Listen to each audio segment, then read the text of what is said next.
నమో బుద్ధాయ. జై భీమ్, జై భారత్, జై సంవిధాన్. తథాగత భగవాన్ బుద్ధునికి, పరమ పూజ్యులు బోధిసత్వ డాక్టర్ బాబాసాహెబ్ అంబేద్కర్కు నివాళులు తెలియజేస్తున్నాను. బహుజన యుద్ధబేరు యూట్యూబ్ ఛానల్కు స్వాగతం పలుకుతున్నాను. ఈ ఛానల్ను సబ్స్క్రైబ్ చేయండి, లైక్ చేయండి, షేర్ చేయండి. మీ దగ్గర హై పాయింట్స్ ఉంటే వాటిని ఇవ్వడం ద్వారా ఎక్కువ మందికి ఈ సమాచారం చేరుతుందని విజ్ఞప్తి చేస్తున్నాను.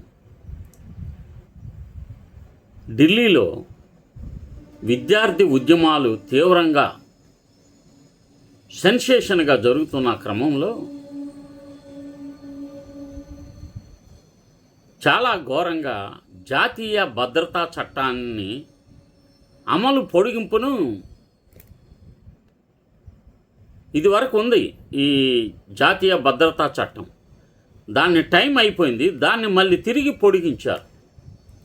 విద్యార్థుల మీద ఈ అక్రమమైన కేసులు పెట్టి వాళ్ళ యొక్క హక్కులను నిర్వీర్యం చేయాలని జాతీయ భద్రతా చట్టాన్ని తీసుకురావటం అమానుషం. ఈ అంశం మీద నేను మాట్లాడాలని భావిస్తున్నాను.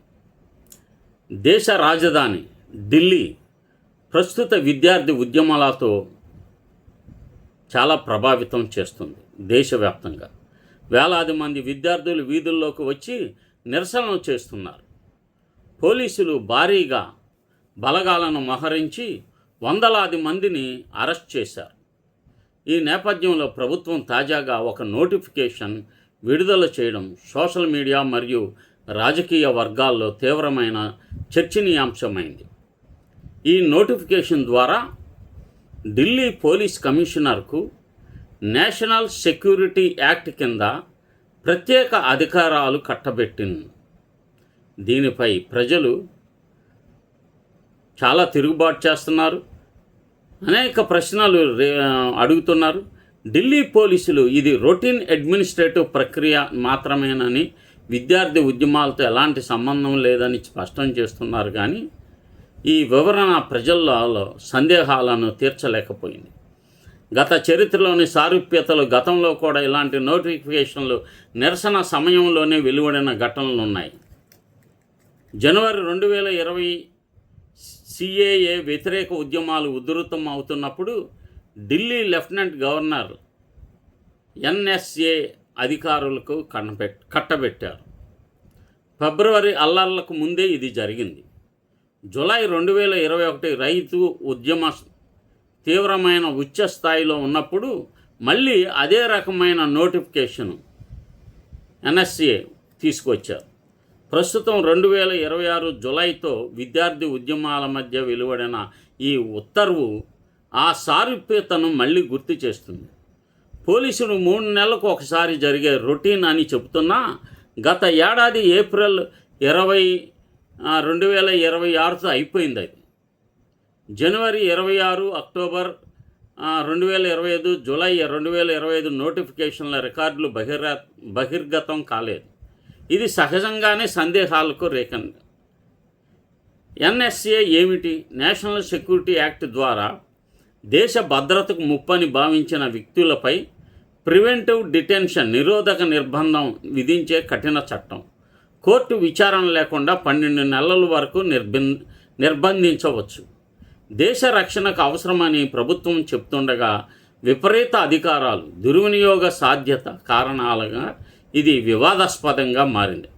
గతంలో జహంగీర్ పూర్తి హింసాత్మక ఘటనలో కొందరిపైన ఎన్ఎస్ఏ వాడిన చాలా కేసుల్లో బెయిల్ లభించింది. 2020-2021 ఉద్యమాల సమయంలో అధికారాలు ఇచ్చిన వాస్తవానికి ఎన్ఎస్ఏ కేసులు నమోదు కాలేదనే ఆధారాలు చూస్తున్నాయి. ఇంకా ఇలాంటి ప్రశ్నలు చాలా మిగిలిపోతున్నాయి. ఇది నిజంగా క్వార్టర్లీ రెన్యువల్ అయితే గత నోటిఫికేషన్ల రికార్డులను ఎందుకు బహిరంగపరచడం లేదు? నిరసనలు ఉధృతం అవుతున్నప్పుడే భయపెట్టడానికి ఇలాంటి ఉత్తర్వులు తీసుకురావడం కేవలం కోయిన్సిడెన్స్ కాదు.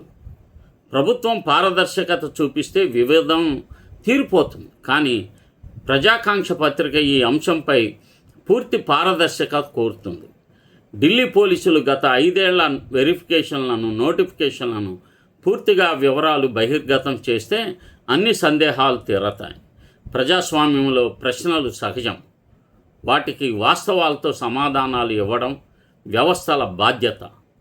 ప్రజల హక్కు, పారదర్శకత ఈ అంశంపై కనుక ఈ అధికార స్పందన కోసం మేము ఎదురు చూస్తున్నాము. ఈ పత్రికలను లేక కీలకమైన విద్యార్థి నాయకులను ఇప్పుడు అభిజిత్ దీప్కేగన్ లాంటి వాళ్ళపైన ఈ ఎన్ఎస్ఏ పెడితే 1 సంవత్సరం వరకు బయటకు రాదు.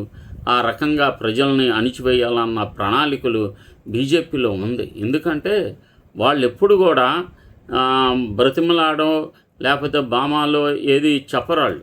ఎందుకంటే గుజరాత్ చూడండి, గుజరాత్లో హింసతోనే అందరు చంపటం ద్వారా దాన్ని ఆ రాష్ట్రాన్ని కబళించి వేయటం జరిగింది.